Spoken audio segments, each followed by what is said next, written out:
তারাশঙ্কর বন্দ্যোপাধ্যায়ের লেখা কবিতা বিবেকানন্দ। মাঝে মাঝে কানে যেন অনেক দূরের কথা শুনি কার, সে দূরত্ব মাটি মাপা নয়, কাল থেকে কালান্তর পার হয়ে আসে, হয়তোবা অনেক হাজার বছর অতীত হতে ধ্বনি আসে। হিংসা মিথ্যা, মৃত্যু মিথ্যা, জীবন অমৃত। আকাশে জিজ্ঞাসা করি তুমি কে, ধ্বনি বলে আমি বুদ্ধ, সে বাণীতে ওই নাম এ জগতে অন্ধকারে অবরুদ্ধ।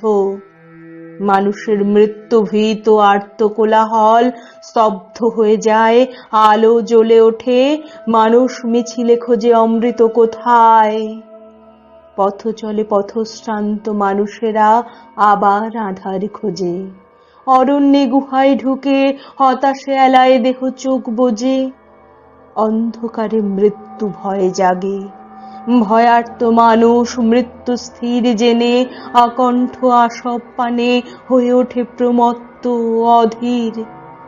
আবার নতুন কণ্ঠ শুনি, ভয় নাহি ওরে ভয় নাই, অমৃতের পথযাত্রী মোরা, অমৃত সন্তান আমরাই।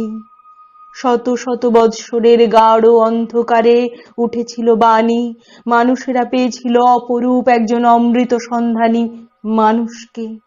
দীপ্ত কান্তি, দীপ্ত দৃষ্টি, নির্ভয় ভাস্কর, ক্লিষ্ট মানুষের বক্ষ মাঝে সম্মুখে সে দেখালো ঈশ্বর। আজিকার বাণী ভেসে আসে শত বর্ষ অতীতের পার হতে, অন্ধকারে নিদ্রা ঘোরে। প্রশ্ন করি কণ্ঠস্বর কার, দিগন্ত উত্তর দেয় ভারতের তপস্যায় জাগরণী ছন্দ। সঞ্জীবনী হোম ঋষি রামকৃষ্ণ, হোতা সে বিবেকানন্দ।